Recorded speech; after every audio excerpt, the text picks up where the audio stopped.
Hola, ¿qué tal? ¿Qué haces, Jesús? ¿Cómo estás? Bienvenido a la Hola, diacrítica. hola, hola. Hola, Anita, ¿qué tal? Pues nada, muy bien por aquí. Muchas gracias por invitarme y nada, muy bien, muy contento. Bueno, bienvenido a esta especie de experimento, producto mínimo viable que estoy lanzando.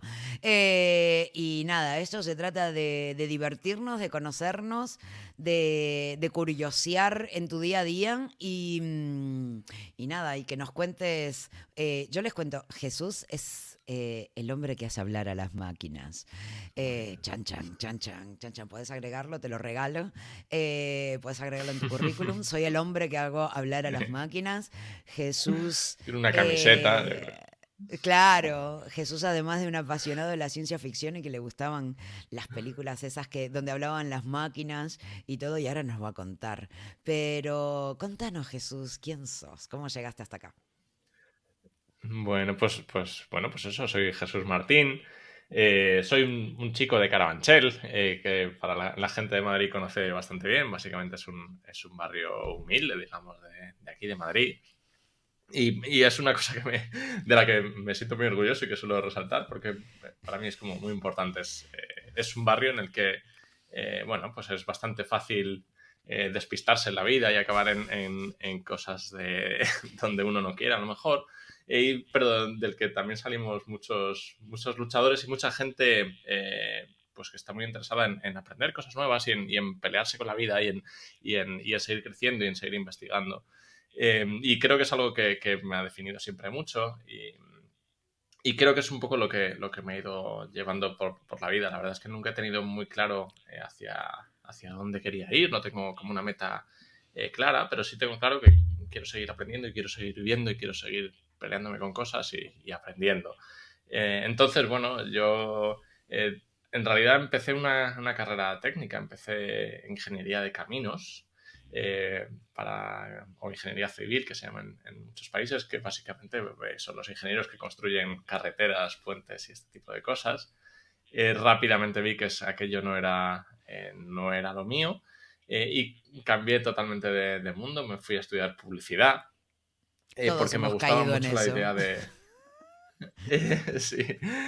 Bueno, a mí hay una parte que me sigue pareciendo interesante. Al final y desde luego me siento muy influenciado por aquellos años en los que, bueno, se intenta buscar soluciones creativas a problemas que a uno le plantean. Y a mí era lo que me gustaba, ¿no? El resolver problemas de manera creativa. Pensaba que necesitaba estar en publicidad para dedicarme a eso. Luego aprendí que en realidad en el mundo profesional la creatividad es algo que hace falta en casi en cualquier puesto. Y de hecho es algo que cada vez se valora más, ¿no? El ser capaz al final todas las profesiones suelen buscar soluciones a problemas, el ser capaz de encontrar soluciones alternativas, para lo cual hace falta la misma creatividad que para crear una campaña de televisión. Pues es algo que está muy valorado, que es muy interesante y que es fundamental. Si no, seguimos intentando arreglar las cosas de las mismas maneras que hemos venido arreglando siempre y no suele funcionar. Entonces, bueno, eso, pasé unos años ahí en ese mundo de la publicidad. Además, a mí en aquella época me gustaba mucho la parte de escribir. Desde siempre, un poco. Desde el instituto, el colegio, me gustaban las palabras y cómo podía, de alguna manera, transmitir emociones y sensaciones a través de lo que escribía. La carrera y los estudios me llevaron de repente hacia la parte del diseño, porque en aquella época parecía que para estudiar o para ser un creador tenías que conocer cómo utilizar Photoshop, Uy, que era lo que se que utilizaba en aquel eso es entonces. una mentira que se han comido muchos. Una, la de la creatividad Sí, solo sucede en las agencias de publicidad y el diseño de Photoshop. Es un correcto. problema. Sí. Sí, bueno, sí, me parece que es un problema, pero bueno, al final también forma parte de mi background y no me arrepiento de haber pasado por allí. No, a diferencia de muchos compañeros que nacieron con un ojo muy bueno para el diseño y eran muy capaces de crear cosas muy bonitas, yo tuve que aprender cuáles eran las normas del diseño para crear pues un poco imágenes armónicas y entender cómo funcionaban los colores, los tamaños, la jerarquía visual de los elementos. Pasé unos años en eso, un poco por casualidad entré en el mundo digital y estuve unos años pues, haciendo banners y haciendo páginas web y este tipo de cosas, y mail marketing también bastante.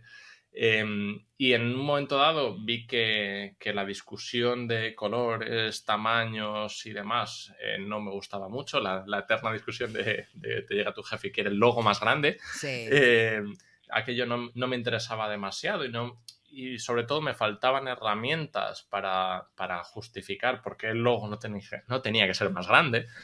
Así que me empecé a aprender sobre todo esto de la experiencia de usuario. Hice un máster allá por Que hiciste 2014-2015, un máster en el Cascool. máster de K-School, correcto, el máster de K-School. Creo que era como la segunda o la tercera edición, ahora llaman como muchísimas. Y lo que buscaba era un poco aquello, era entender por qué hacía las cosas que hacía, entender que el logo más grande o el logo más pequeño tiene que tener un motivo, que el usar una tipografía u otra no puede ser una solución arbitraria, no puede ser una solución basada en me gusta más o me gusta menos. Y de hecho que podemos llegar incluso a un nivel de abstracción anterior en el que nos replanteamos si siquiera necesitamos tener una interfaz o qué es lo que necesitamos. Y pasamos a entender que en realidad lo que tenemos es una persona que quiere conseguir algo y que tenemos que ayudarla a conseguirlo. Y eso puede pasar de muchas maneras. En, a raíz de estudiar aquel máster, busqué otras salidas laborales, porque en la compañía en la que estaba no veía mucha posibilidad de seguir creciendo, o buscaba algo diferente, básicamente. Y entré en un departamento de innovación del BBVA, donde nos dedicábamos a hacer pruebas de concepto de nuevas tecnologías, pues desde realidad virtual a cosas con blockchain, y también apareció la rama del NLP y del NLU, básicamente de la comprensión del lenguaje natural, que era algo de lo que yo no había oído hablar nada, pero que me enamoró y que además me ayudó a juntar el mundo inicial que os contaba antes yo me gustaba escribir, pasé por unos años de diseño visual y de repente aprendí que podía diseñar solo con palabras, e incluso renunciando totalmente a que hubiera una pantalla. Y aquello me fascinó. Eso fue por 2015, 2016. Y pasé varios años en aquella empresa aprendiendo más sobre ello, y en 2018 decidí cambiar y entré en el equipo de Alexa y voy a bloquear a mi Alexa que tengo aquí porque si no se va a estar despertando. Alexa, para. Eh, y sí, muy habitual.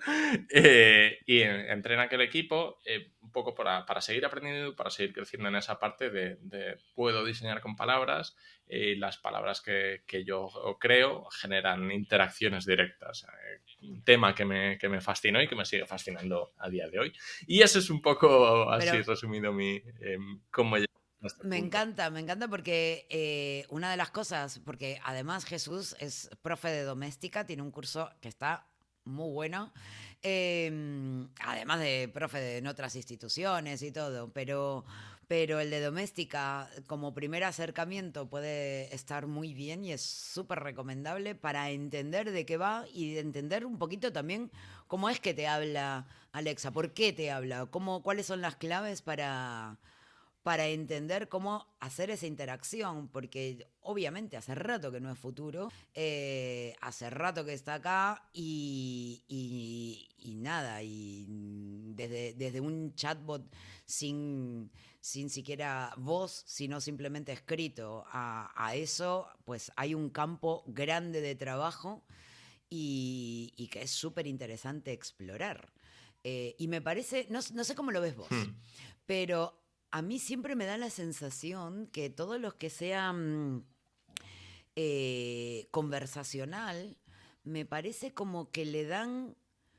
Yo entiendo que aquellas personas que tienen ciertas dificultades o desafíos físicos como puede llegar a ser, es que no sé cómo decirlo de una manera que no sea, que sea políticamente correcta, pero Son problemas de exacto, sí, accesibilidad, ¿no? Diría. o es una persona mayor o es alguien ciego o que no tiene visión, o no sé cómo se dice esto de manera correcta, pero me parece que hay todo un campo súper gigante para explotar y me parece que es súper necesario en esos ambientes y que como que no se le da tanta bola en ese lado. No sé cómo lo ves vos y qué tipo de Mm. desarrollos hay. Sí, Por ahí me pierdo.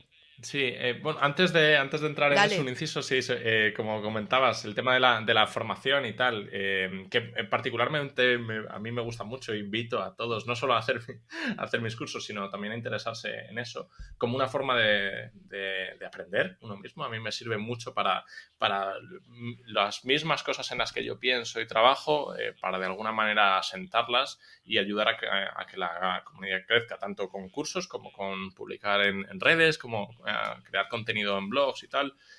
Me parece que es algo bueno y animo a todos que lo hagan. Y como decía, sí, trabajo con K-School, el curso de doméstica que lanzamos hace un año, y también tengo un curso con la nave nodriza que es maravillosa también.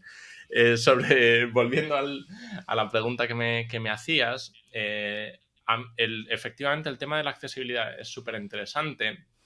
Eh, Le pongo hasta cierto punto entre paréntesis, entre comillas, para mí es importante no pensar única y exclusivamente en accesibilidad, como que esto es la única, o como que las interfaces de voz son exclusivamente para personas con problemas de accesibilidad. Eh, Creo que hay muchos más usos más allá de eso. Eh, Además, me gustaría también hablar, generalmente o se está moviendo mucho una idea de que la accesibilidad, hay diferentes tipos de accesibilidad o problemas de accesibilidad de manera permanente y problemas de accesibilidad de manera claro. transitoria, digamos, ¿vale? Y entonces hay situaciones en las que todas las personas tenemos problemas de accesibilidad. A veces es porque estamos resfriados y nos duele la garganta y no podemos hablar. A veces es porque vamos cargando con una caja muy grande y no podemos ni siquiera abrir la puerta. Eso es un problema de accesibilidad. Y si la puerta no está bien diseñada o no está pensada para ese caso, no podemos acceder. Entonces, de alguna manera, desvincular los problemas de accesibilidad con otras personas, sino es un problema de todos. Es un problema que todos sufrimos a veces de forma puntual y No, otras no, no, veces de no, manera más por constante, y que con el supuesto, sí, tiempo sí. No, sufriremos además todos. a ver, yo me saco las Sí, gafas y no sé si es el acondicionador o el shampoo, o sea, a correcto. partir de ahí hablemos. De Sí, hecho, cuando sí, doy clases correcto. en Zaragoza, me encanta ir al Hotel Ilunion, porque como trabaja mucho con la ONCE, puedo estar en el hotel sin gafas, porque los carteles son grandes. Y entonces me parece súper Mira. interesante, o sea, vivís la accesibilidad desde otro lado. Y es como mucho más Sí, cómodo, ¿viste? El shampoo, de verdad, el shampoo y la crema de enjuague o acondicionador que le llaman acá, tiene las letras grandes y es maravilloso y todo está como que no te tenés que acercar para verlo. No, sí, obviamente, incluso en el coche cuando querés escuchar el mensaje que te acaba de mandar tal, y está bueno, no quiero andar tocando botones, porque el correcto. tocar botones implica no estoy mirando Exacto, que me va a llevar por delante a alguien. correcto. Entonces, Eso es, obviamente, la justo. accesibilidad tiene mucho, pero sí me parecía, porque mira, ahora volvemos a lo que iba a preguntarte, pero Sí. me acuerdo que tuve un alumno hace un tiempo que encima era en una clase de creatividad. Y el chico estaba como constantemente preocupado, ¿viste? Como cuando sabés que la cabeza se le va porque está pensando en otra cosa, está solucionando otro problema y no está en el presente en la clase. Y entonces el chico, hasta que en un momento le digo, ¿pero qué te pasa? Me dice, es que mi mamá está sola en su casa, es una persona mayor, y claro, el móvil al final Mm, los móviles normales como que el momento de accesibilidad no lo tiene tan así. Y hay accesos a ciertas cosas que por ahí damos por sentada que no es para todo el mundo. Esto es Hmm. así, o sea, Sí, da. Y sí. entonces me acuerdo que le dije, ok, ¿habla? Sí, le digo, comprarle una Alexa, punto. Que hable y que te pueda llamar y que le diga, o sea, ayudarle a programarlo y que le diga, bueno, a ver, llama a mi hijo, me he caído, llama al médico, necesito eso, que haga los pedidos eh, del supermercado, que pueda hablar con otras personas y se pueda comunicar, porque claro, la señora tenía una movilidad bastante reducida, pero estaba lúcida y podía hablar y se podía comunicar, con lo cual si tenés una barrera, pues eso te podría ayudar a sortearla. Y por eso me parece que todavía hay un campo muy grande y no sé si todo el mundo se da cuenta de lo interesante que es cuando te replanteas tu día a día y ves estas pequeñas cositas que podrías mejorar con, no sé, me parece que es mucho más interesante que encendeme la luz. Me parece que es eso. Pues depende, te diría. Yo tengo como fan de todo este tipo de tecnologías y de hecho uno de los sectores que más ha movilizado en paralelo o el desarrollo de las interfaces de voz ha sido todo lo relacionado con Smart Home o con el hogar Ok, inteligente.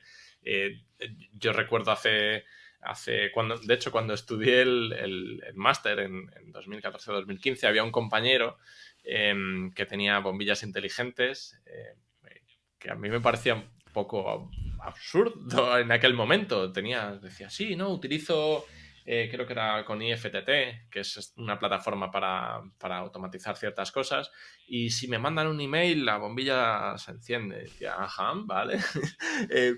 Yo no le veía el punto a todo ese tipo de cosas en aquel momento. A raíz de aparecen las interfaces de voz, de repente puedo acceder en vez de tener, en esta habitación en la que estoy, tengo el interruptor a 3 metros a mi espalda.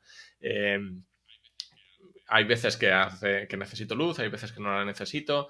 Si quiero encender, tengo que levantarme, ir hasta allí y a veces, pues, obviamente, o particularmente me resultaría más fácil poder hacerlo mediante la voz. O luego tengo, como todos tenemos, ¿no? En casa hay ciertas lámparas, que el cable se remete por detrás del sofá y para poder llegar a encenderla o cambiamos la configuración del salón o tenemos que andar metiéndonos por ahí por detrás. Pues por ahí tengo ciertas bombillas que puedo activar con la voz y que realmente me resulta más fácil. Y esas son también situaciones de problemas de accesibilidad a ese interruptor de la luz. Pero bueno, más allá de eso, y retomando puramente lo que es el tema de problemas o personas con problemas de accesibilidad permanente, sí que hay muchas cosas y de hecho ha habido varios proyectos que se han lanzado con Illunion o con compañías del estilo eh, pues eso, para personas que tienen problemas de visión para que tengan sus dispositivos. Y luego también hay muchos proyectos no solo relacionados con eso, porque el problema de la voz es que, igual que tú comentabas, ¿no? Tú tienes un ligero problema con la vista, ¿no? Tienes algún tipo de afección en los ojos y tienes situaciones en las que te cuesta ver más. Pues lo mismo puede pasar con el habla, ¿no? El hecho de que haya una forma alternativa de utilizar no significa que todo el mundo la pueda utilizar. Hay problemas que tienen problemas del habla. Problemas o directamente diferentes acentos, ¿no? Y hay personas que hablamos en español a veces no entendemos a otras personas que de hablan en hecho, español, sí. porque son de otro país o incluso porque son de otra región. Yo recuerdo hace años estábamos en un viaje de españoles por el mundo y coincidíamos con españoles y nos hacía mucha ilusión, pero recuerdo unos chicos que eran de una región de España que es que no les entendíamos nada y eran gente maravillosa, pasábamos muy bien con ellos, pero les teníamos que pedir que nos repitieran varias veces las cosas porque A les ver, costaba mucho, con, ¿no? con Y este eso, acento que cargo, yo te puedo decir que Efectivamente, cualquiera sí. de estos, o sea, es un desafío para cualquiera de estas aplicaciones o plugins o lo que sea de dictado. No me entienden. Hmm, A ver, somos nada más que 45, 48 millones, no todo el mundo lo usa, no somos la prioridad, salvo que venga de ahí. Pero entonces, cuando yo tengo que empezar, tipo, eh, por favor, tráeme esto, haz esto. No puedo hablar como hablo porque es que no me entiende. Y entonces es Claro. como muy frustrante. Y de hecho, mira, Hmm, hace muchísimos años, cuando salió, cuando recién lo de Siri estaba empezando, que era como, Siri, había un desarrollo acá español que sigue estando, que creo que se llama Sherpa, porque Siri estaba con ujú. iPhone, con Apple, y Sherpa, digamos que fue uno de los... Sherpa fue uno de los primeros con Android, o por lo menos era como que era el más curioso y tenía unas respuestas muy interesantes y todo. Pero me acuerdo que lo habían lanzado y claro, se le mandaron notas de prensa, todo, y aquí en España la petó, las descargas, las opiniones eran maravillosas. En cuanto se conectaron y empezaron a despertar, que en México, que en Venezuela, que en Argentina, y se empezaron a descargar el asistente y lo empezaron a probar, claro, se me empezó a llenar de comentarios negativos porque, claro, para ellos no funcionaba. No estaba bueno porque no los entendía. Claro. Obviamente que eso Ujú. tardó, creo que pocos días en tratar de entender los otros, no sé, los otros acentos, las otras formas de hablar. Pero recuerdo cómo Hmm, fue un sí. producto que estaba buenísimo, contestaba súper bien, o sea, estaba muy bueno en su momento, pero claro, cómo dependiendo de dónde lo lanzás y a qué persona, ¡boom! O sea, era totalmente inservible. Así que, Sí. perdona que yo digo, dale. Hmm. Sí, no, no, y además en ese caso no entra solo en juego el acento, sino que también hay diferencias culturales importantes que hacen que no solo que pronunciemos las palabras de manera diferente, sino que utilicemos diferentes palabras y no solo, sino también diferentes estructuras al hablar. Entonces, eso es muy, muy difícil de entender para las personas y si es difícil de entender para las personas, no tiene por qué ser a priori más fácil de entender para las máquinas, ¿vale? Entonces, eso, y aún así, en ese tipo de situaciones, tú lo decías, ¿no? Tú tienes una solución para eso, que es hablar de manera diferente, hablar de una manera más, no sé si llamarlo Claro, pero internacional, estándar, o lo que sea. En el sur de España le suelen llamar a hablar fino, eh, que, que, es, hablar como habla la gente de Madrid, creo. No sé por qué es, o de Valladolid, no sé por qué es hablar fino, ¿no? Pero es intentar evitar ese acento e intentar hablar pues más como escuchan a lo mejor en la tele. Y tienen esa manera de pues un poco saltarse esa limitación de la tecnología y ser entendido, lo cual no es nada agradable, porque lo dices tú, lo contabas tú, ¿no? Es esa frustración de tengo que cambiar mi forma de interactuar para que esta historia me entienda, ¿vale? Entonces soy capaz de hacerlo funcionar, pero si tengo una alternativa, la voy a usar porque esto lo odio, ¿vale? Pero bueno, tienes esa posibilidad. Pero hay otras personas que directamente no tienen esa posibilidad. Entramos en problemas que tengan, personas que tengan problemas del habla, ¿no? Personas que les ha dado un ictus y de repente pierdan cierta movilidad en la capacidad de hablar. Eh, y que no pueden utilizar ese truco de pues pronuncio mejor, es que directamente no pueden. O personas con otro tipo de afecciones que tienen esa problemática. Pues eso también se está investigando mucho y se han sacado muchos proyectos para ser capaces de entender a esas personas. Bueno, entonces hay como mucho trabajo para intentar ser de alguna manera en lugar de que tengan que ser las personas las que se adaptan a la tecnología, el objetivo, la meta, es el contrario, es intentar que las personas hablemos como nos dé la gana o como sepamos o como queramos y que la máquina sea capaz de entendernos, porque el otro no va a funcionar por imposibilidad o por Ok, frustración.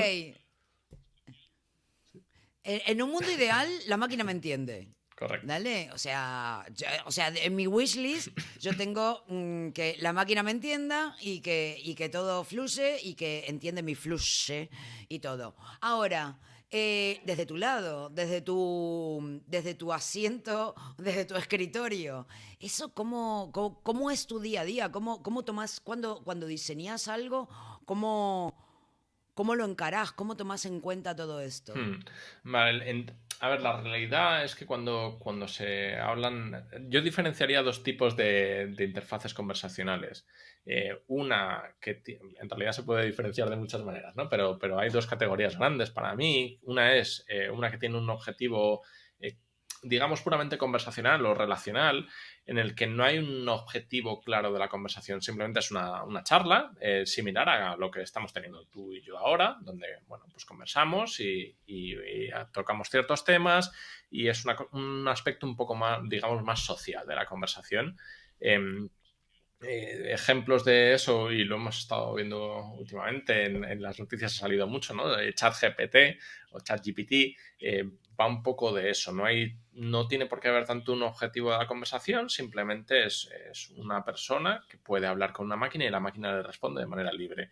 Hay otros proyectos como Réplica, que lleva un montón de tiempo en el mercado, cuyo objetivo es eso, es crear un asistente con el que puedes hablar y te responde y puedes tratar cualquier tema.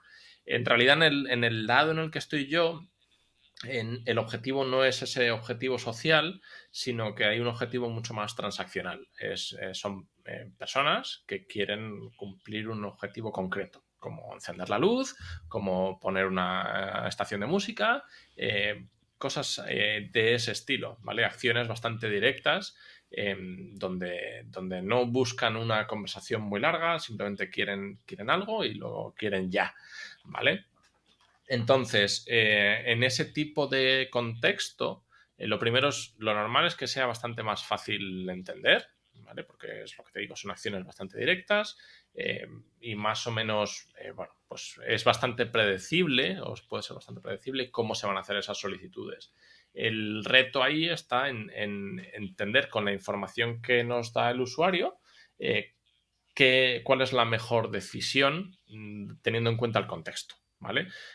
Por ejemplo, Ok. imagínate una persona que tiene diferentes dispositivos y varios están sonando a la vez. Cuando hace una solicitud del tipo pon música y hay varios dispositivos que lo escuchan, ¿cuál debe ser el que actúe? ¿Son todos? ¿Es el que no está sonando todavía? ¿Es el que sí está sonando? ¿Vale? Eso al final va muy de definir esas normas de lógica de cómo actuar ante la situación que tal, o en relación al contexto que estábamos teniendo de la conversación. No sé, si estoy en una conversación sobre navegación, en el sentido de llévame a tal sitio, o cómo voy a la Plaza Mayor, por ejemplo. La siguiente solicitud, si está relacionada con eso, cómo actúo en relación a lo anterior, ¿vale? Va un poco más por entender todos esos diferentes contextos y plantear no solo respuestas, sino actuaciones ante ellos, más que en crear conversaciones complejas, respuestas complejas, entrar en temas de ese tipo, ¿vale? Va por más eso, por entender con la información que tengo qué es lo que quiere hacer la persona y actuar, ¿vale? Y a veces, de hecho, ni siquiera hace falta que haya una respuesta verbal, digamos, ¿vale? En muchas cosas de las que se hacen con Smart Home, con el hogar inteligente, no tienen ni siquiera una respuesta. De hecho, hace años cuando se lanzaron, daba una respuesta y te decía, le pedías a Alexa que encendiera la luz y te decía, vale, he encendido la luz. Al poco tiempo cambiaron eso simplemente por un sonido de confirmación, un un sonido que suena como positivo, titín, algo así, porque realmente no hacía falta una respuesta y la respuesta, de hecho, resultaba bastante cansina. La veías. La Sí. veías y el que hubiese una respuesta verbal era, pues eso, cansaba, era como, ya lo sé, déjame en paz, ¿vale? Entonces va por entender todo ese tipo de cosas y definir el comportamiento en base a eso, aunque a veces no necesitemos ni siquiera palabras. Exacto, me encanta que lo menciones porque veo que es una de las características que cuando estás teniendo una conversación con un dispositivo de voz, pues obviamente te tiene que reconfirmar la acción, ¿no? Normalmente te reconfirma lo que acabas de decir para asegurarse que entendió la instrucción, pero también te pasa en un chatbot, no solamente de voz. Eh, Sin embargo, a veces sí es como, sí, querido, te dije esto, ¿qué me estás diciendo? ¿Otra vez me vas a repetir esto? Sí, Ya está, o sea, la conversación tiene que ser muy corta. Si voy a estar 15 horas escuchándote lo que yo me estoy diciendo, pues es sí, bastante cansino. sí, ahí siempre cuento que hay tres tipos de confirmación, digamos. Cuando una persona te habla, para demostrarle que le hemos entendido, podemos utilizar tres estrategias diferentes. La primera es pedirle una confirmación explícita, em, por la cual le preguntamos, oye, ¿me has dicho esto? Y el usuario o la persona nos dice, sí, he dicho eso, ¿vale? La segunda es una confirmación implícita, por la cual le mentamos lo que hemos entendido y asumimos que es correcto. Por ejemplo, me preguntas mi nombre, ¿cómo te llamas? Jesús. Muy bien, Jesús. Y continúas con la interacción, ¿vale? De alguna manera le estoy dando a entender a la persona que la ha entendido y no le estoy repreguntando, pero le estoy informando de Y es qué es lo mucho que he más entendido. natural. Ahora entramos sobre la naturalidad de eso. Y la tercera es directamente en no utilizar ningún tipo de confirmación. El hecho de no utilizar también es una estrategia diferente. Eh, entonces esas son las tres. Y te diría que las tres en realidad son naturales. En realidad son estrategias que utilizamos las personas cuando conversamos en nuestro día a día y que utilizamos dependiendo de la situación por diferentes motivos. Hay situaciones en las que, y te hablo de personas, ¿vale? No estamos seguros de si hemos entendido bien y utilizamos una confirmación explícita para asegurarnos. ¿Vale? Luego hay otras situaciones en las que por seguridad, aunque estemos bastante convencidos de que hemos entendido bien, por seguridad hacemos esa confirmación explícita. Y te pongo un ejemplo habitual que seguro que todo el mundo reconoce fácil, que es cuando preguntamos un número de teléfono. Es algo que la cabeza nos da muchas O la cuenta vueltas. de banco. O la cuenta del banco es incluso más complicada, pero los números de teléfono normalmente si vives en un país sigue una estructura muy similar. Normalmente en España son 9 dígitos. Si es un teléfono móvil, siempre han empezado por 6. Ahora creo que también pueden empezar por 8, pero vamos, al final es eso, 9 números. Normalmente empiezan con el mismo número. Normalmente la gente los estructura en grupos de 3 y te dicen 3, 3 y 3. Y aún así, esa información nos resulta siempre muy confusa y siempre, sobre todo, piensa en una conversación telefónica, siempre, ¿me has dicho tal? Sí, sí, ¿vale? O te digo teléfonos o te A digo mí, a mí me, direcciones de sí. email. A mí me pasa con dos cosas. Con los números de teléfono. Acá no tienen un sistema. Hay gente que empieza con el 91.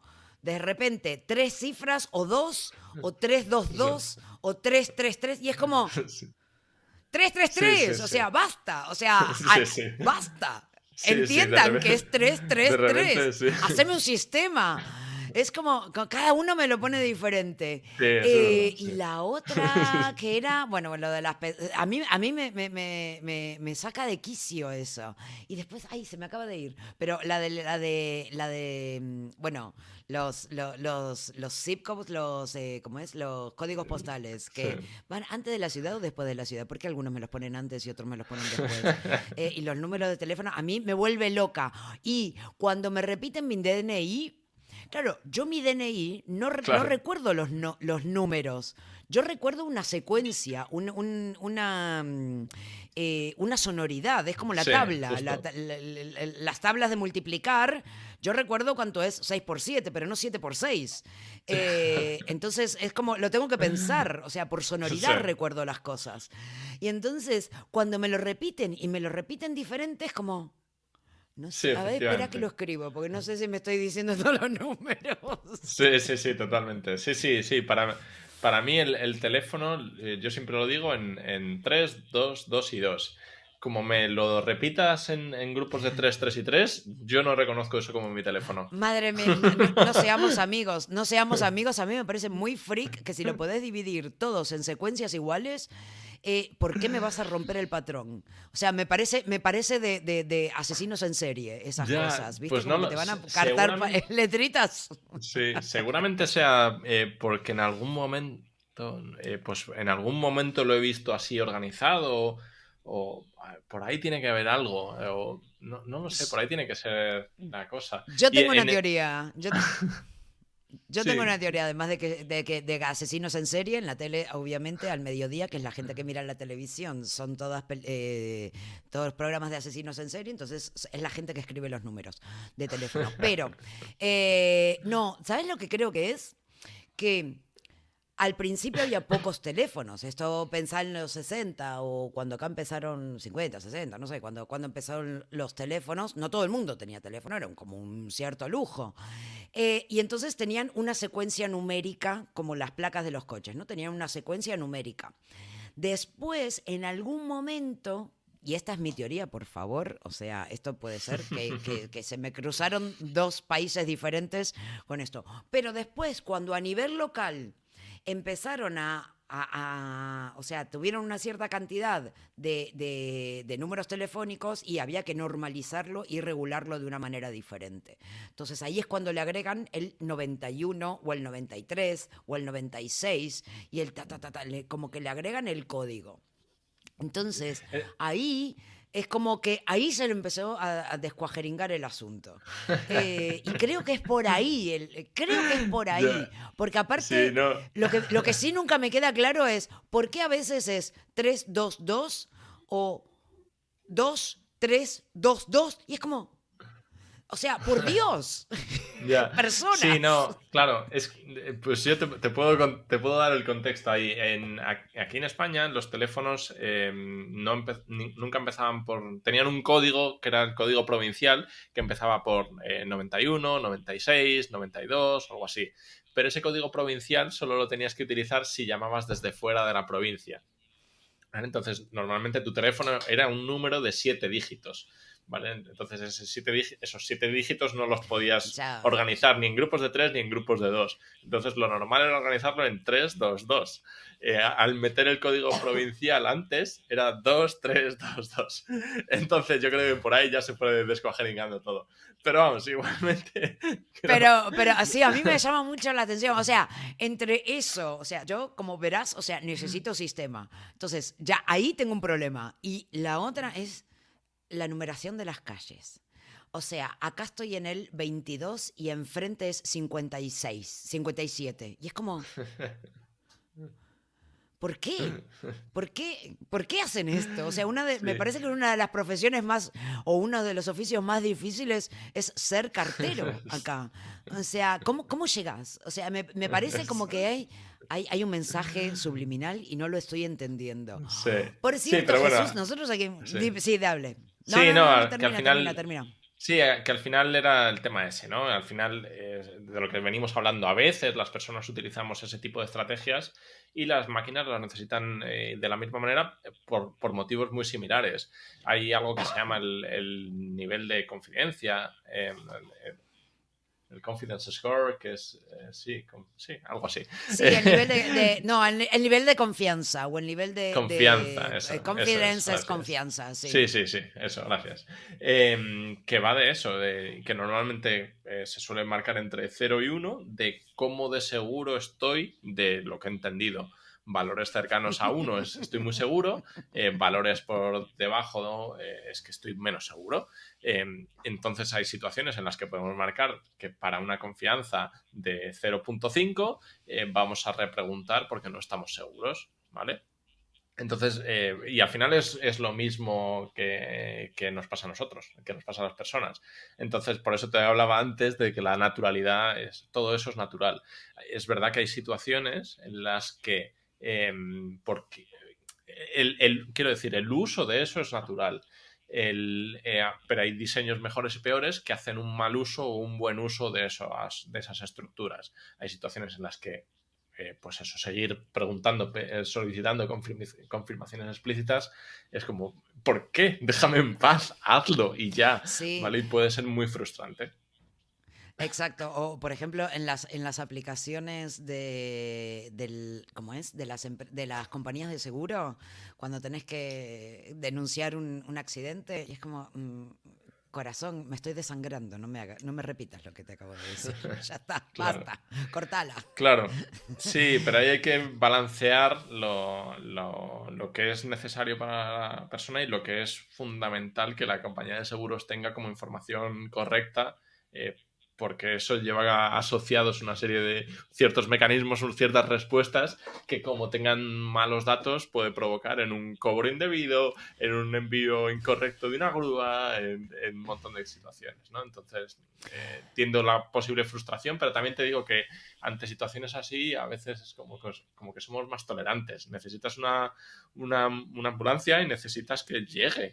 Entonces, pues estamos más dispuestos a pasar por situaciones y pelearnos con cosas que a lo mejor no entendemos, pero que son necesarias. ¿Cómo es tu proceso creativo porque vos estás trabajando en una empresa, entonces hay cosas que son de desarrollo interno y nacen de una necesidad, nacen de una necesidad del mercado, nacen de una idea tuya, o viene una marca y les propone la mitad digamos que del desarrollo? No sé si eso es confidencial, pero te estoy hablando de cómo pensás, no de Sí, cosas que haces. depende del contexto en el que estés o la empresa en la que estés. Cuando he estado en empresa de consultoría, es más ese modelo de te llega una empresa con una necesidad o incluso con una solución y te dicen, quiero desarrollar un chatbot o quiero desarrollar un asistente de voz para esto. A día de hoy estoy en un contexto diferente, estoy en un cliente final, estoy en Amazon y ahí estamos creando un producto. Entonces lo que hacemos es ver necesidades que tienen las personas que nos utilizan e intentar pues solucionarlas simplemente. Entonces la manera en la que yo lo afronto es precisamente esa, intentar entender bien cuáles son esas necesidades, cuáles son esos problemas con los que se están topando cuando interactúan con nosotros, ¿vale?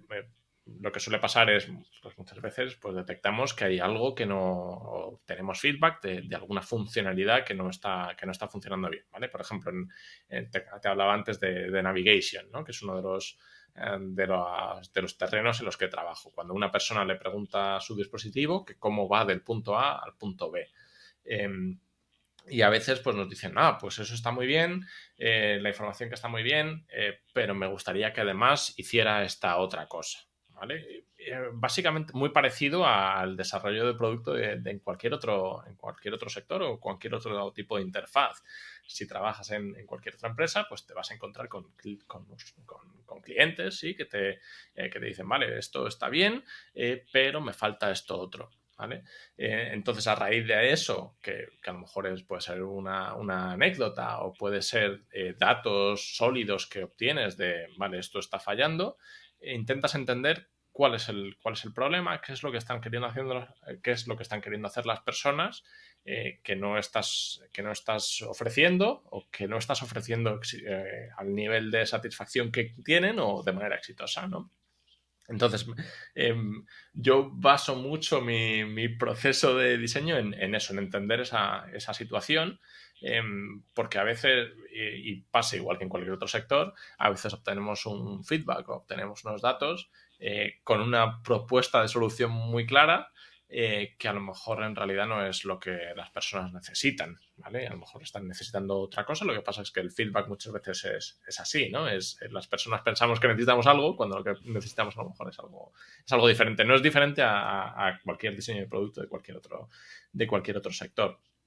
Entonces, bueno, pues a raíz de entender bien cuál es el problema, paso a plantear soluciones, ¿no? Y esas soluciones pues, pueden ser variadas. Algunas pueden ser, efectivamente, intentar o plantear la solución que a lo mejor me están solicitando, pero otras pueden ser diferentes. Y por ponerte algún ejemplo concreto, a lo mejor hay funcionalidades que las personas no saben cómo utilizarlas, ¿vale? Porque es lo que se llama el discoverability de las funciones, ¿vale? Tú tienes un asistente de voz que hace 10 cosas, por ejemplo, pero ves que las personas solo utilizan 3. Hay otras 7 que están ahí, que pueden ser súper útiles y que no están utilizando. Y entonces, pues lo ves en los datos que eso no está utilizando, intentas obtener feedback y pues ves que te dicen, no, pues es que esto no sabía que se podía hacer, lo podríais haber dicho en el mensaje de bienvenida, por ejemplo, me interesaría tal ahí. ¿Vale? Pues eso ves un problema, tienes una posible solución, pero como diseñador planteas diferentes alternativas. Incluirlo en el mensaje de bienvenida es una posible solución, incluirlo en el mensaje de despedida puede ser otro tipo de solución, mandar un email recordatorio puede ser otro tipo de solución, mandar una notificación cuando no estás interactuando con el asistente puede ser otro tipo de solución, ¿vale? Al final tenemos un ramillete de opciones diferentes que algunas forman parte de la propia conversación, pero otras son estrategias que van en paralelo, como lo que te comentaba de un email o de una notificación, que no tienen que ver con el momento concreto de interacción, sino que intentan solucionar el problema inicial, que es hay 6 o 7 funcionalidades que existen y no se están utilizando. Entonces, lo que te digo, planteo ese tipo de alguna manera, pues eso, esa especie de brainstorming o evaluación en el que veo cuáles son las posibles soluciones a ese problema inicial. Y lo que paso a hacer es algún tipo de prototipo o draft, o ¿cómo sería draft? Sí, Boceto, un boceto, maqueta. gracias. Parece. Me estoy odiando un poco al hablar, pero no No suelo pasa utilizar la nada. palabra boceto, pero utilizo bastante más. Tampoco utilizo mucho la de draft, pero boceto no lo utilizo nunca, así que perdona por ello. Pero bueno, sí, ese tipo de boceto de cómo sería la solución. En el caso de la interfaz conversacional o en el caso de que sea dentro de la interfaz conversacional, pues a lo mejor es simplemente escribir un pequeño diálogo en el que pues planteo qué es lo que me diría la persona, qué es lo que diría el asistente, ¿vale? A veces con el mero ejercicio de escribir ese diálogo ya se puede ver de alguna manera si es una solución viable o si no es una solución viable, o si va, por ejemplo, te decía, ¿no? Si una de las alternativas sería meterlo en el mensaje de bienvenida. Me creo un pequeño diálogo donde lo incluyo en el mensaje de bienvenida y de repente veo que para poder explicar esa funcionalidad tengo que escribir un mensaje larguísimo y que basándome en mi experiencia previa, eso difícilmente va a ser aceptado por nadie. A veces es muy evidente, otras veces hay que testearlo. Y lo maravilloso de las interfaces de voz es que una manera muy fácil de testear es directamente leerle eso a una persona y ver cómo reacciona y ver si entiende, si no entiende y cómo continúa. Y de esa manera pues podemos obtener como feedback súper rápido de, vale, esto es una solución posible o no. Entonces, bueno, pues planteamos esos bocetos a las diferentes alternativas, intentamos descartar cuál es la mejor vía, eh, reducimos esa lista y seguimos testeando y explorando cuál va a ser la mejor solución. A veces eso implica pues, hacer prototipos más complejos o desarrollar más cómo será la solución.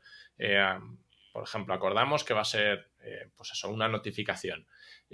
qué normas ponemos para esa notificación, en qué tipo de situación vamos a mandar esa notificación. Por favor, que esa notificación no se mande entre las 10 de la noche y las 7 de la mañana, porque no queremos o las 9 de la mañana, ¿vale? Porque no queremos que nos odien. ¿Cuántas veces mandamos esa notificación? ¿La mandamos una única vez?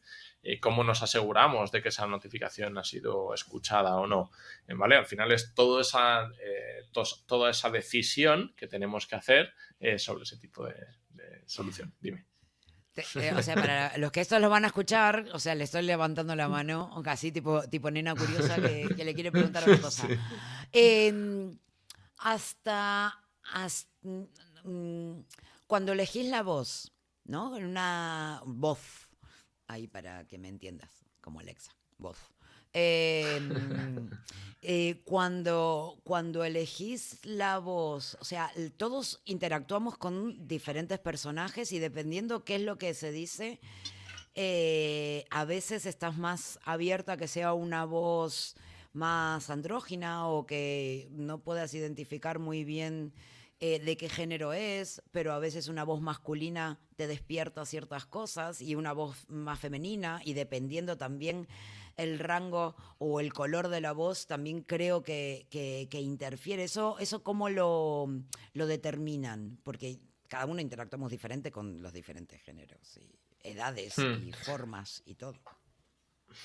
Sí, en realidad ese tipo de decisiones suelen ser más a nivel fundacional del asistente, ¿vale? No está, yo en mi día a día me centro más en el diseño de funcionalidades concretas dentro de ese asistente, mientras que el otro es una decisión a mucho más nivel, digamos, de alguna manera. Y en realidad lo que se suele hacer es de manera similar, ¿vale? Se testean diferentes voces para ver cuáles funcionan mejor. Y luego lo que se hace o se viene haciendo más últimamente es permitir la libertad de las personas de elegir unas voces u otras. En el caso por hablar de los asistentes más conocidos, en el caso de Google, tienen, no sé cuántas voces tienen varias, además creo que varía según el país. Ujú. Lo que me parece muy interesante de lo que hacen ellos es que ellos no hablan de voces masculinas o femeninas, sino que hablan de colores. Tienen la voz naranja y la voz azul, me parece que son. Muy Y Emaem. creo que no hay ningún tipo de, no, creo que no hay ningún tipo de relación entre azul, niño ni nada así, simplemente son colores. Eh, y que luego es verdad que las personas identificamos con un género o no, aunque no tendría por qué ser así, ¿vale? Pero la realidad, por lo que yo me he informado, lo que he investigado sobre ello, tenemos una tendencia muy natural a asociar voces con géneros. Sea correcto o sea incorrecto, es algo que. Porque es un poco a lo que estamos acostumbrados, ¿no? Lo que Oímos una estamos voz y la acostumbrados, asociamos según nuestra experiencia. sí, y al final hay un componente biológico, o sea, más allá del cultural hay un componente biológico. Dependiendo cómo suene la voz, vos ya te da información a tu cerebro de a qué te estás enfrentando, con lo cual, o Sí, sea, y hay al un final, componente cultural pero biológico también. sobre todo de reducir incertidumbre, ¿no? No dejamos, intentamos rellenar las etiquetas de información que nos faltan. Escuchamos una voz, le asociamos una etiqueta. Y ya está, es algo que hacemos. Y seguramente también le asociamos cierta edad y le asociamos ciertos metadatos que a veces acertamos y a veces estamos totalmente equivocados, ¿no? Entonces, De, bueno, es lo que te decía. Sí, de hecho, cuando te llama un sigue, sí. telemarketer, enseguida tu cabeza dibuja cómo es esa persona, si está contenta, si no está contenta, de dónde viene, si ha estudiado, si no ha Correcto. estudiado, si está Sí. leyendo, si no está leyendo. Cuando yo dirijo locutores o lo que sea, yo entiendo si está leyendo, si no comprende lo que está diciendo y todo eso, y al final todos esos matices de la voz te van dando información. ¿Les crees o no les Hmm. crees? O cuando Sí, un cantante está exacto. sonriendo en un momento de una canción lacrimógena, no me sonrías, corazón. No necesito que sonrías, Hmm. necesito que me pongas Sí, en el tema, porque si no me sacás de tema. sí, correcto, sí. Y entonces eso, en el caso de Google optaron por los colores. Juraría que fue una decisión posterior, que inicialmente sí que hablaban de voces masculinas o femeninas, pero decidieron migrar hacia esa idea de colores, que a mí me parece que es muy interesante. En el caso de Alexa, no sé si hablan de géneros, simplemente hablan de... eh, yo creo que simplemente le asocian un nombre. Tienes la voz de Alexa o tienes una voz diferente. No sé, la verdad es que no recuerdo cómo lo gestionan. Yo, de hecho, tengo un dispositivo que lo tengo con voz que podríamos identificar como masculina. Y de hecho es tan fácil como le pido al dispositivo que cambie de voz y me cambia de una voz a la otra. Entonces es algo bueno, que me dejan, que tengo la libertad de cambiar y tal. Seguro que hay mucho... hace tiempo hablaba con otra diseñadora que tenía opiniones muy fuertes al respecto. Estoy de acuerdo en que puede haber muchísimo margen de mejora. Eh, pero la posibilidad está ahí. Y es lo que te decía, se validan las voces en base a probar diferentes voces, ver cómo funcionan y ver la respuesta que tienen las personas sobre ellas. Sobre el tema de voces, además, está habiendo muchísima evolución. Si sigues un poco las noticias, hay como cierta tendencia a incluso generar voces casi... bueno, la clonación de voces de alguna De manera, hecho, sí, que hace hay muchos poco proyectos salió por ahí. uno, a ver, hace poco salió uno, no, hace poco me enteré de uno, porque por ahí hace mucho que está, pero que vos podés grabar tu propia voz y eso te lo sintetiza y lo podés ir usando en un montón de cosas, pero sintetiza su propia voz, cosa que me parece, o Sí, sea, éticamente... ¿Cuántos papeles voy a firmar? puede tener Esto es sus... raro, es raro. puede tener A sus... mí estas cosas me parecen Sí, raras. sí, sobre similar a eso, y seguro que te parece menos raro, hay un proyecto que ahora mismo no me viene a la cabeza, eh, es algo con D. De hecho, es una startup que salió en base a otra que se llamaba The Tour, que lo que hacen y está pensado para grabadores de podcast como este, en el que puedes editar el podcast, tú lo subes a la herramienta, te lo transcribe y puedes coger, modificar el texto y automáticamente te cambia lo que hay en la grabación en base a lo que habías estado hablando. Entonces, a lo mejor solo modificas una palabra, que te das cuenta de... a mí me pasó una vez, dije artefacto en vez de constructo o al revés. Pues me hubiera encantado poder coger, editar eso, cambiar la palabrita y que mi voz lo representara. Y la verdad que me parece un uso mucho más que no me parece... A mí personalmente no me parece tan problemático, me parece súper útil y que utiliza esa misma tecnología. A mí me parece que en las manos correctas es súper interesante, en Puede las ser. manos incorrectas es como, o sea, no. Por eso, Yo no a mí, dije eso. no, no, claro, Ya. sí, o sea, ese es el problema. O sea, ahí es donde me parece que está muy bueno, pero tenemos que tener muy claro cuál es la ética de desarrollo y de uso, porque hay cosas que pueden ser complicadas, pueden tener usos complicados. O yo soy, o sea, soy una malévola en potencia y se me ocurren un montón de cosas de cómo usarlo mal. O sea, Y podías claro, dedicarte cómo robar al crimen. claro, cómo robar, cómo entrar en ciertos lugares. O sea, se me ocurren millones de cosas para hacerlo. Por cierto, Jesús, yo sigo hablando contigo, ya llevamos como una hora. Nuria Manié, muchísimas gracias, Nuria, que nos comenta que qué interesante Anita y Jesús, y gracias por el directo. También tenemos a alguien por ahí que está viéndonos, no sé si es Nuria o es alguien más. Qué maravilla que se queden hasta aquí. Cosas. Vamos a hacer la cuña publicitaria de Jesús, además de estar en muchos lugares, que ya los dijo, pero como voy a hacer el corte acá, para acá es cool. Jesús es uno de los profes del máster de copywriting y narrativa de marca. Jesús es el señor que hace hablar a las máquinas y nos va a enseñar a hacerle hablar a las máquinas. Y nada, me gustaría ver o saber desde tu punto de vista cuáles son, no sé, las cosas que te han gustado del máster, más allá de que sé que te gusta dar clases y explicarlas y que me encantan tus clases, por eso te voy siguiendo y las charlas y todo eso. Y que me temblaron muchísimo las piernas antes de escribirte, porque yo era la niña que estaba detrás de la pantalla Vale. persiguiéndote y aprendiendo de vos. Pero, Vaya. pero un día dije, lo voy a escribir, o sea, Dream Team, Anita, Dream Team, Dream Team. Y te escribí y aceptaste y te estoy súper agradecida. Eso, no sé, qué pensás del máster, qué vamos a aprender en tus clases y todo esto? Genial. Vale, antes de eso, cualquiera que esté escuchando y que me quiera escribir, yo creo que siempre he contestado, alguna vez se me ha escapado algún mensaje, pero siempre intento contestar a todo el mundo y siempre intento ayudar, sobre todo, y me junto con personas de todo el mundo que me escriben y me dicen, oye, charlamos un ratito. Yo siempre estoy dispuesto a charlar y si puedo colaborar, colaboro. Así que cualquiera que esté escuchando, sin problema.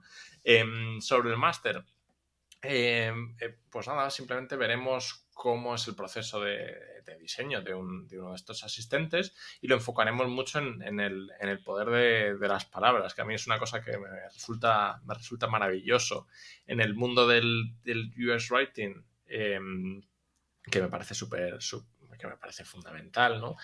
Mi sensación, y me puedo equivocar, es que hay como cierto límite. Al final las personas leen o no leen y hay muchas cosas que se quedan, que se hace como una lectura diagonal, que se suele llamar, ¿no? Y se leen palabras por encima y tal. En el caso de las interfaces conversacionales, la palabra y cada palabra es fundamental.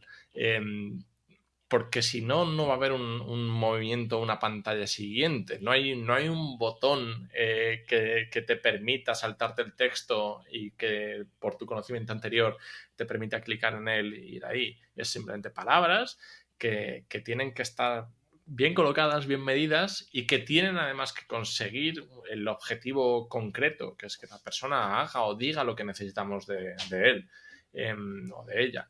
Entonces, cómo configuremos esas palabras, cómo escribamos ese discurso, conseguiremos el objetivo o no lo conseguiremos. Hay para mí una capa añadida de interacción sobre las palabras que en el mundo de la interfaz gráfica a veces es así o a veces no es así.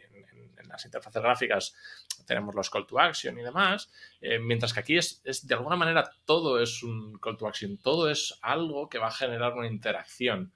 Entonces a mí es algo que me parece maravilloso y hablaremos bastante sobre ello, aparte de todo el proceso de diseño y hasta la realización de prototipos, validaciones y demás.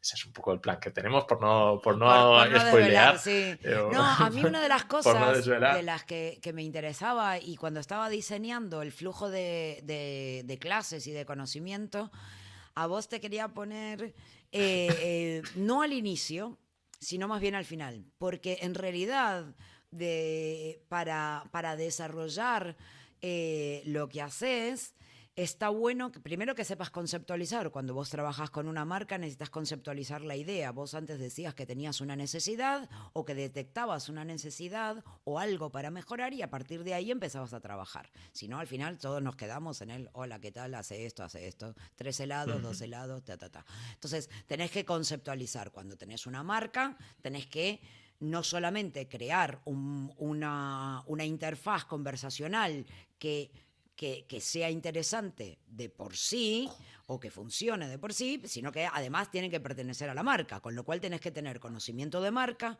cómo funciona la marca, dónde la vas a presentar, lo que decíamos, la identidad verbal, cómo es su tono de voz, cómo lo podemos influir.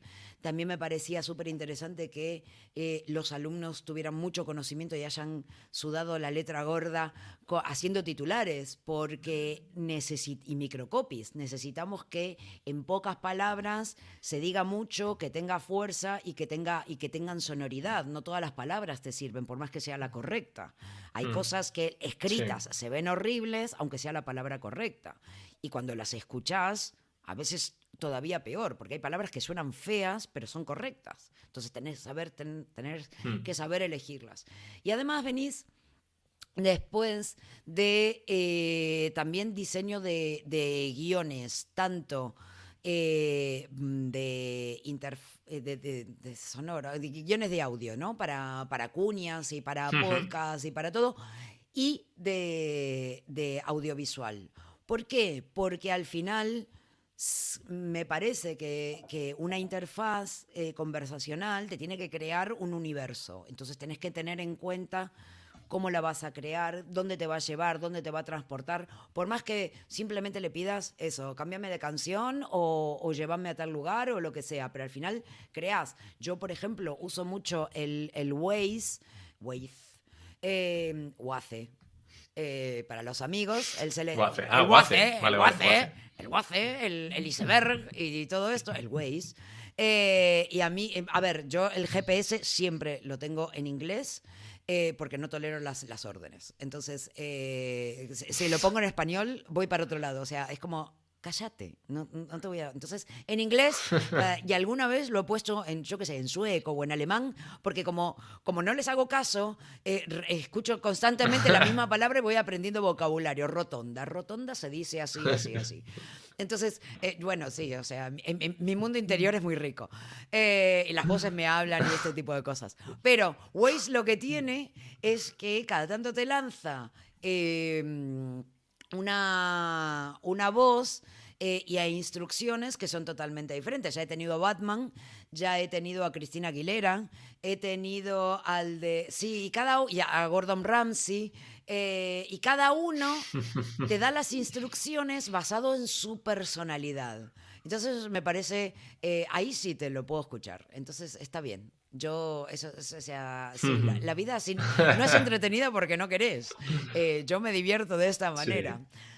Eh, Sí, no, la parte de personalidad de asistentes también es un terreno interesante que también Por tocaremos. eso, entonces me parece que tu tema no podía venir al principio, tenía que haber una evolución, un hilo conductor que los alumnos Hmm. vayan evolucionando y vayan viendo un montón de cosas. Al final no hay nada más de respuesta directa que un asistente de voz.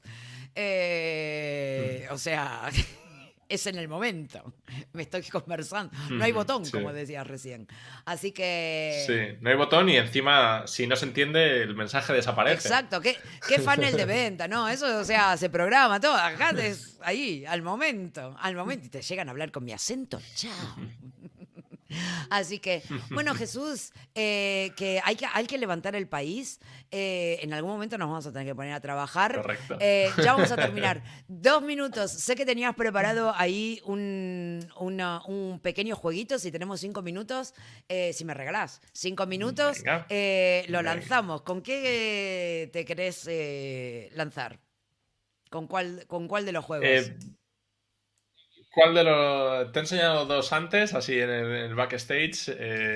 Yo creo que el segundo, porque tiene como más cosas que nos podemos preguntar si están bien o están mal. Dale.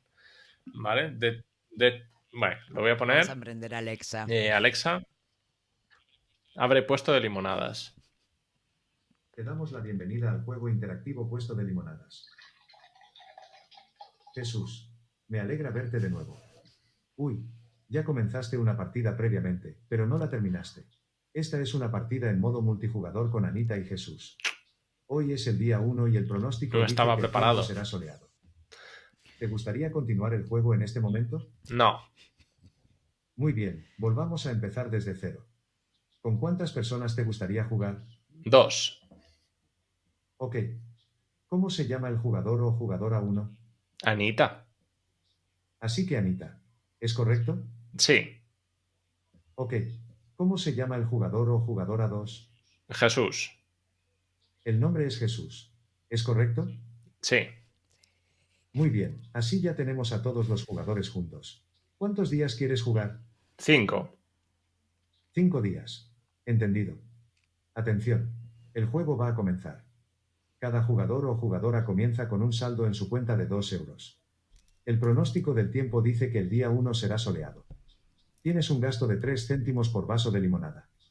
Jesús, ¿cuántos vasos quieres para hoy? 20. 20 vasos. Claro. El precio de un cartel publicitario es de 15 céntimos. ¿Cuántos carteles quieres colocar? 2. 2 carteles publicitarios, genial. ¿Por cuántos céntimos te gustaría ofrecer tu limonada el día de hoy? 30. 30 céntimos, vale. Sigue Anita. ¿Cuántos vasos quieres para hoy? 10. ¿Cuántos vasos querrás preparar hoy? 10. Ah, que tenés que contestar 10. vos porque no me escucha. 10 vasos, como quieras. ¿Cuántos carteles necesitas hoy? Y voy a hacer más que vos. Vos dijiste 2. Yo te voy a decir 8. ¿Cuántos carteles quieres colocar? 8. 8 carteles publicitarios, ok. ¿Por cuántos céntimos te gustaría ofrecer tu limonada el día de hoy? 50 céntimos. No, sí, 50. 50 céntimos. 50 céntimos. Por supuesto. Día de Te resultados cuestan a 3 final. céntimos, Anita, igual. Jesús, has vendido 5 de tus 20 vasos preparados.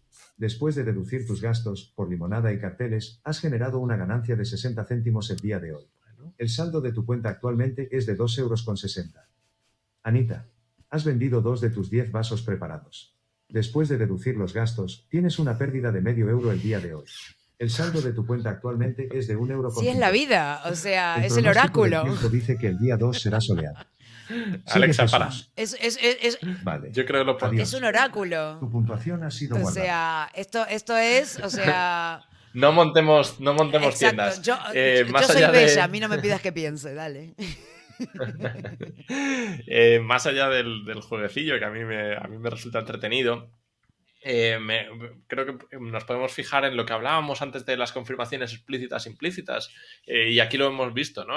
Cuando nos ha preguntado los nombres, nos ha solicitado esa confirmación. Anita, ¿verdad? Jesús, ¿verdad? A mí me ha resultado pesado, no entiendo por qué lo hace. Imagino que lo hace porque en realidad los nombres es una cosa complicada de gestionar.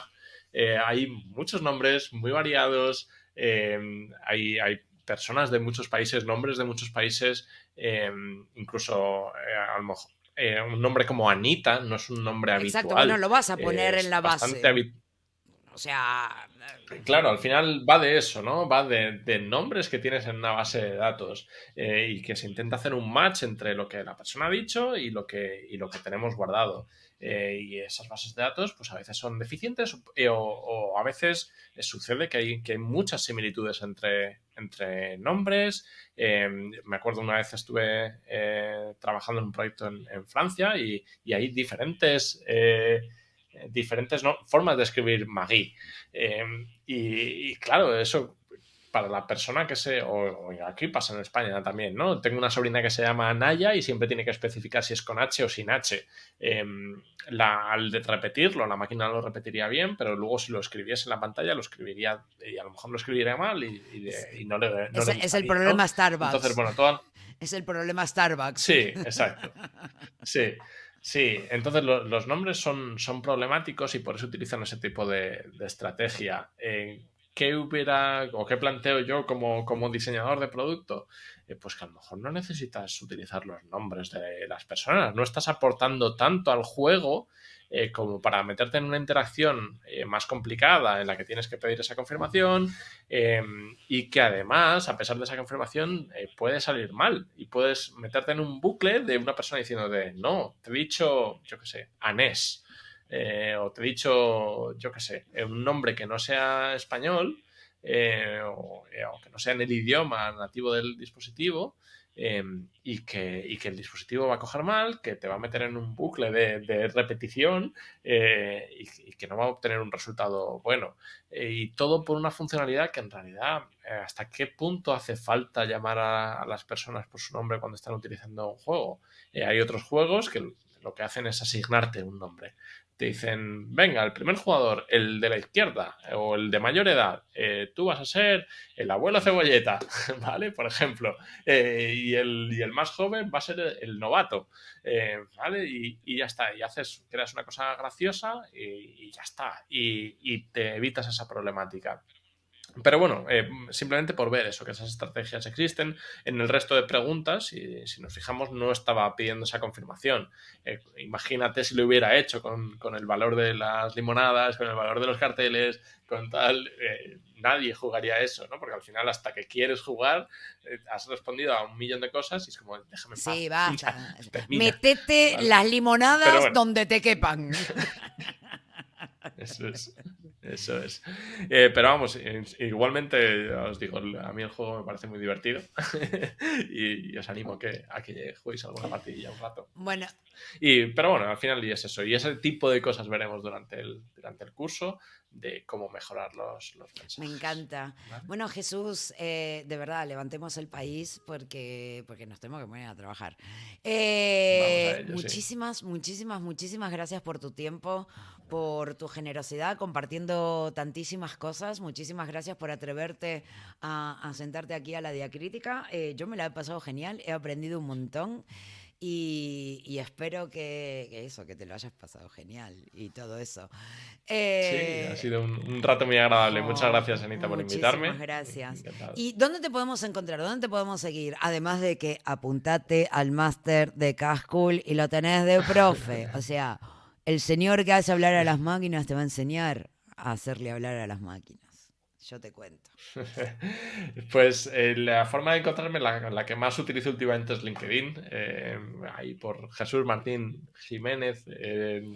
¿Jiménez con G o Jiménez con J? Con J. Es una pregunta que llevo toda la vida respondiendo. Con J. Sí. Y si no, en Twitter tengo cuenta, en Chus9000, CHUS9000, en honor a HAL9000, que no voy a entrar a detallar quién era, pero los que tengan ahí referencias. Pero en el curso de doméstica lo explica, así que ahí tenemos otro punto de contacto con Jesús, en su curso de doméstica lo explica. Eso es. A ver, sí, por ahí me podéis encontrar. Bueno, Jesús, de verdad, muchísimas gracias.